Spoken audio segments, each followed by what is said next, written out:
வீட்ல எல்லாருமே இருக்காங்க. அங்க பாண்டியன், கோமதி, அப்பத்தா எல்லாருமே உட்காந்து பேசிட்டு இருக்காங்க. பேசிட்டே இருக்கும்போது அப்படியே கொட்டாவிலாம் விடுறாங்க. "அம்மா நீ சாப்பிட்றியா? டிஃபன் சாப்பிட்றியா?" அப்படின்னு கோமதி கேட்குறாங்க. "எனக்கு இப்போ வேண்டாம்மா, நான் அப்புறமா சாப்பிட்றேன்" அப்படின்னு சொல்கிறாங்க.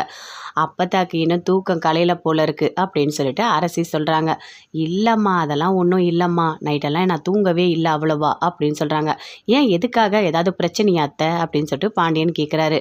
"இல்லைப்பா, ஒரே வெக்கையாக இருக்குது, ஒரு மாதிரி வெயில் அதிகமாக இருக்குல்ல, சரியாக தூங்க முடியல" அப்படின்னு சொல்கிறாங்க. "அப்படியாம்மா, சரி ஏசி போட்டுடலாமா?" அப்படின்னு சொல்லிட்டு கோமதி கேட்குறாங்க. அங்கேருந்து கதிர் வராரு, பார்க்குறாரு. "ஏசியா? எதுக்கு ஏசி போடணும்?" அப்படின்னு கேட்குறாரு. "இங்கே பாருங்க, ஏன் உங்களுக்கு இங்கே வசதி கம்மியாக இருக்கா?" அப்படின்னு சொல்லிட்டு கதிர் கேட்குறாரு. "இல்லைப்பா, அதெல்லாம் ஒன்றும் இல்லைப்பா, சரியாக தூக்கம் வரல அவ்வளோதான், வெயில் அதிகமாக இருக்குல்ல" அப்படின்னு சொல்கிறாங்க. "இல்லை, உங்கள் பையன் வீட்டில் நல்லா வசதியாக இருந்துட்டீங்க, இங்கே அந்த அளவுக்கு வசதிலாம் இல்லைல்ல" அப்படின்னு சொல்கிறாரு. "ஏன்ப்பா இப்படிலாம் பேசிகிட்டு இருக்க?" அப்படின்னு சொல்லிட்டு அப்பத்தா சொல்கிறாங்க. "இல்லை அப்பத்தா, அதுக்காக சொல்லலை. அம்மா நீ ஏசிலாம் போடாதம்மா, எதுக்கு தேவையில்லாத பண்ணிகிட்டு இருக்க, அவங்களுக்கு எங்கே வசதியாக இருக்கோ அவங்க அங்கேயே போய் இருப்பாங்க" அப்படின்னு கதிர் சொல்கிறாரு. "என்னப்பா கதிர், நான் உனக்கு இங்கே இருக்கிறது பிடிக்கலையா? எதுவாக இருந்தாலும் என்கிட்ட சொல்லுப்பா" அப்படின்னு அப்பத்தா சொல்கிறாங்க. "டேய், என்னடா பேசிகிட்டு இருக்க, எதுக்காக அப்பத்தாவை இப்படி பேசிகிட்டு இருக்க" அப்படின்னு சொல்லிட்டு அவங்க அம்மா அப்பா 2 பேருமே கேட்குறாங்க. "இல்லை, நான் உண்மையை தானே சொல்கிறேன், அவங்களுக்கு இங்கே இருக்க பிடிக்கல போல இருக்கு" அப்படின்னு சொல்கிறாரு கதிர்.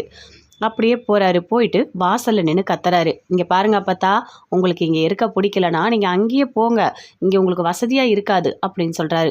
அங்கே ஆப்போசிட் வீட்டில் இருக்க 2 பேருமே வராங்க. அவங்க அண்ணிங்க எல்லாருமே வராங்க. "இங்கே வாங்க, என்னங்க இங்கே வாங்க" அப்படின்னு சொல்லிட்டு முத்துவேல், சக்திவேல் எல்லாருமே வெளியே நின்றுட்டு இருக்காங்க. கதிர் வெளியே கத்திட்டு இருக்காரு. அங்கேருந்து அவங்க அம்மா அப்பா 2 பேருமே வராங்க. அப்பத்தா எல்லாருமே வெளியே வராங்க.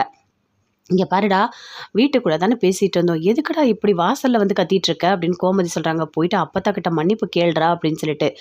"இங்கே பாருங்க அப்பத்தா, உங்களுக்கு இங்கே வசதி இல்லைன்னா உங்களுக்கு எங்கே வசதியோ நீங்கள் அங்கே போங்க" அப்படின்னு சொல்கிறாரு கதிர். எல்லாருமே அப்படியே பார்க்குறாங்க. பாண்டியனுக்கு கோவமாக வருது. "டேய், உனக்கு அறிவு இருக்கா இல்லையா? எதுக்காகடா அப்பத்தாவை இப்படி பேசிகிட்டு இருக்க? நீ பேசுறது தப்பாக தானே இருக்குது, ஒழுங்காக மன்னிப்பு கேட்டு உள்ளே கூட்டிகிட்டு வா. நீங்கள் வாங்க அத்தை, நீங்கள் உள்ளே வாங்க, அவன் சின்ன பையன் ஏதோ தெரியாமல் பேசிகிட்டு இருக்கான், நீங்கள் வாங்க உள்ளே போகலாம்" அப்படின்னு கூப்பிடுறாரு. அதுக்குள்ளே கதிர் சொல்கிறாரு. "இங்கே பாருங்க அப்பத்தா, உங்களுக்கு எங்கே வசதியோ நீங்கள் அங்கே போங்க" அப்படின்னு சொல்லிட்டு. "ஏன்பா, உனக்கு பிடிக்கலையா? நான் உங்கள் வீட்டில் இருக்கிறது உனக்கு பிடிக்கலையா? பிடிக்கலன்னா என்கிட்ட ஒரு வார்த்தை சொல்லியிருக்கலாம்லப்பா, இப்படி வந்து கத்துறியப்பா, ரொம்ப கஷ்டமாக இருக்குப்பா" அப்படின்னு அப்பத்தா சொல்கிறாங்க. "என்ன, அந்த வீட்டில் வச்சுக்க மாட்டேன்னு சொல்கிறாங்களா?" அப்படின்னு சக்திவேல் அப்படியே கத்துறாரு. "நான் ஒன்றும் அப்படிலாம் வச்சுக்க மாட்டேன்னு சொல்லலை, எங்கள் அம்மா இருந்தால் எனக்கு நல்லது தான், நீங்கள் தானே வீட்டை விட்டு அனுப்புனீங்க" அப்படின்னு சொல்லிட்டு கோமதி சொல்கிறாங்க. "பாத்தியாம்மா, பாத்தியா, என்னதான் இருந்தாலும் உனக்கு புள்ள வீடு தான் பெருசு" அப்படின்னு சொல்கிறாரு. அப்படியே கிட்ட வராரு.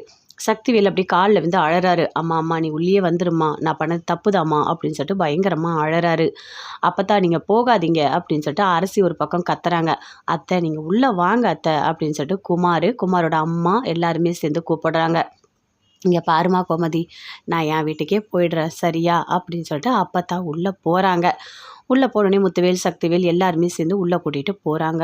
அப்படியே கோமதியும் அவங்க வீட்டுக்காருக்கு அப்படியே கோவமாக வருது. "டேய், எதுக்குடா இப்படி பண்ண, உன் மனசில் என்னடா நினச்சிட்ருக்க" அப்படின்னு பாண்டியன் பயங்கரமாக கத்துறாரு. எதுவுமே பேசவே இல்லை. கதிர் அப்படியே உள்ளே போகிறாரு.